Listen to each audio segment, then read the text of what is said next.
সুপ্রিয় শিক্ষার্থী, আসসালামু আলাইকুম। আরিফস একাডেমির পক্ষ থেকে তোমাদেরকে জানাই শুভেচ্ছা। আশা করি তোমরা ভালো আছো এবং সুস্থ আছো। আজকে আমি তোমাদের গণিত বইয়ের প্রথম অধ্যায় বড় সংখ্যা ও স্থানীয় মান এই অধ্যায় নিয়ে আলোচনা করব। তো আজকের এই ভিডিওতে আমরা প্রথমে স্থানীয় মান নির্ণয় করা শিখব। তাহলে চলো শুরু করা যাক। তো দেখো ভাইয়া, স্থানীয় মান নির্ণয় করার আগে আমাদেরকে স্থানের নামগুলো জানতে হবে, তাই না? তাহলে চলো আমরা স্থানের নামগুলো আগে জেনে আসি। দেখো এখানে লিখে রেখেছি, ঠিক আছে? তো স্থানের সব থেকে যে ডানে থাকে তার নাম হয় একক, তারপরে হয় দশক, তারপরে হয় শতক, তারপরে হাজার, তারপরে অযুত, তারপরে লক্ষ, তারপরে নিযুত, তারপরে কোটি। ঠিক আছে? এখানে আরো দুইটা জিনিস লক্ষণীয়। সেটা হচ্ছে দেখো ভাইয়া, হাজার এবং অযুত মিলে হয় হাজার, ঠিক আছে? নিযুত এবং লক্ষ মিলে হয় লক্ষ, ঠিক আছে? তাহলে হাজার এবং অযুত এই দুইটা মিলে হয় হাজার, লক্ষ এবং নিযুত মিলে হয় লক্ষ, ঠিক আছে? তো এই দুইটা জিনিস ভালো মতো মনে রাখবা।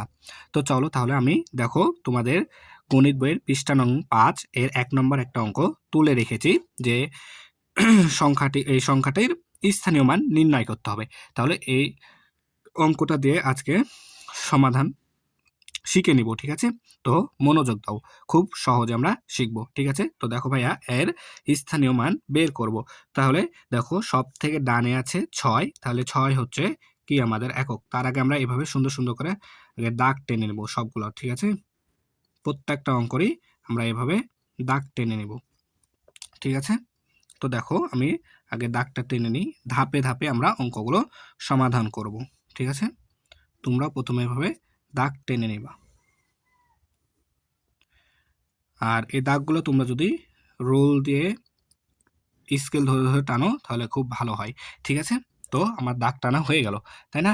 এবার দেখো সব থেকে ডানে আছে 6, তাহলে 6 হবে আমাদের একক, তারপরে হবে দশক, তারপরে হবে শতক, তারপরে হবে হাজার, তারপরে অযুত, তারপরে 1 হবে লক্ষ, আর 4 হবে কি নিযুত, তাই না? তো আমাদেরকে এগুলো এখন লিখতে হবে। তো দেখো ভাইয়া, 6 আছে তাই আমি এখানে 6 দিলাম, 7 আছে তাই 7 দিলাম, তারপর 4 আছে তাই 4 দিলাম, তারপরে 3 আছে তাই 3 দিলাম, 2 আছে 2 দিয়ে নিলাম, তারপরে দেখো 1 আছে তাই 1 দিলাম, তারপর 4 আছে তাই 4 দিলাম, ঠিক আছে না?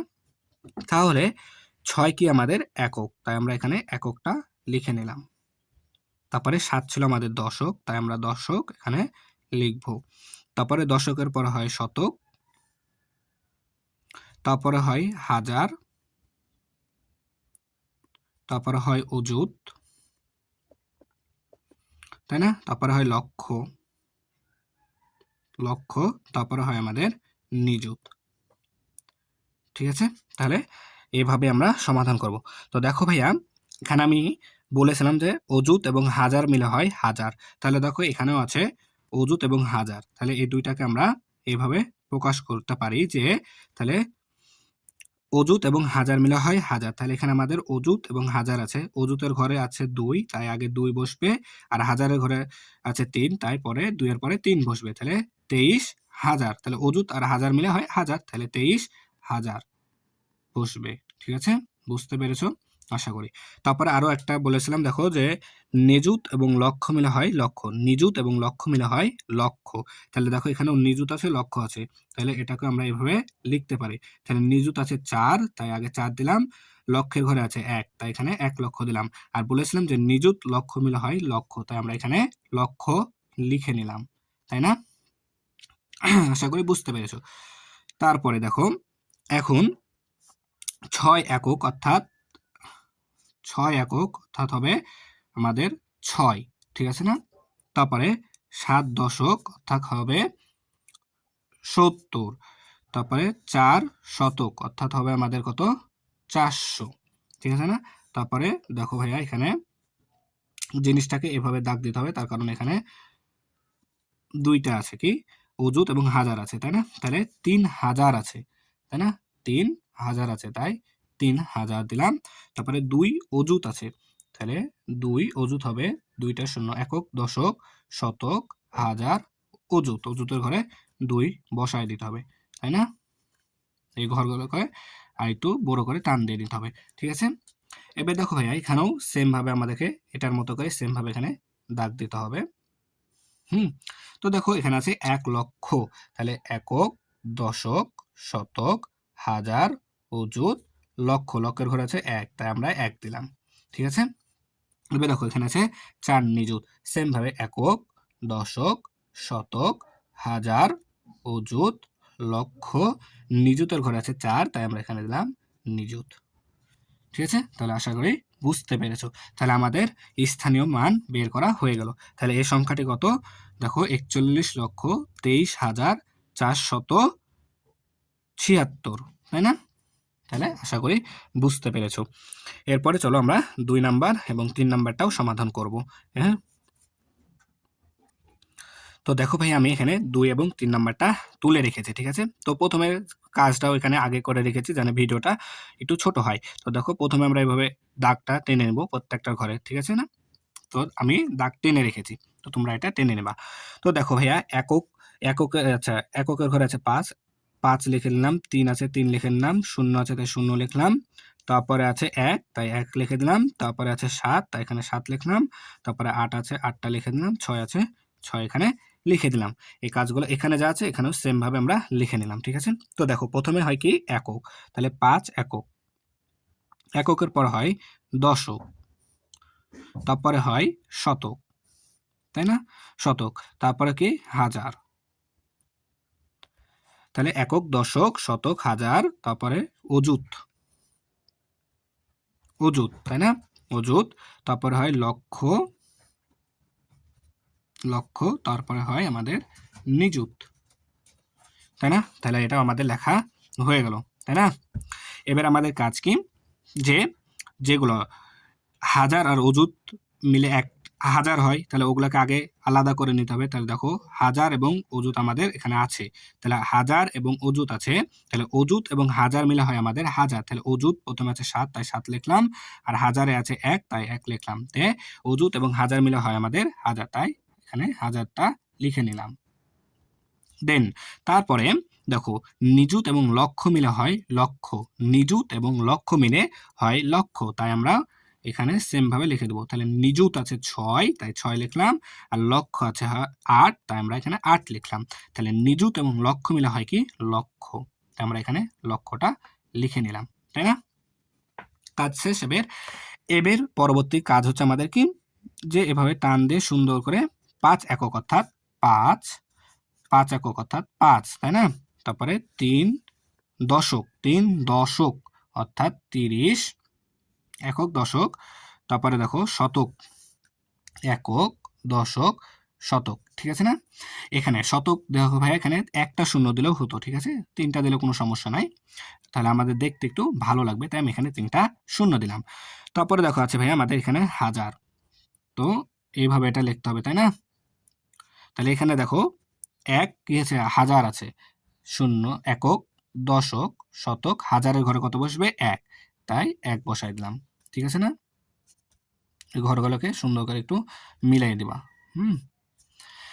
তারপরে আছে 7 অযুত, তাই না? 7 অযুত, তাহলে একক, দশক, শতক, হাজার, অযুতের ঘরে কে বসবে 7, তাই না? তাহলে কাজ শেষ। দেন সেম এই ঘরটা এখানে হবে।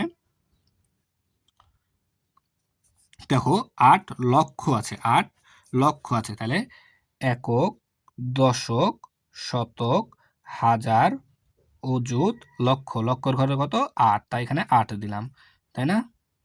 তারপরে নিযুত আছে 6 নিযুত আছে, তাহলে একক, দশক, শতক, হাজার, অযুত, লক্ষ, নিযুত, তাহলে 6 নিযুত হয়ে গেল আমাদের।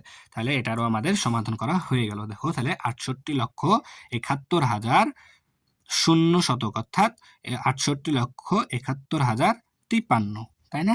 আশা করি বুঝতে পেরেছো। এরপরে আমরা 3 নাম্বারটা সমাধান করব।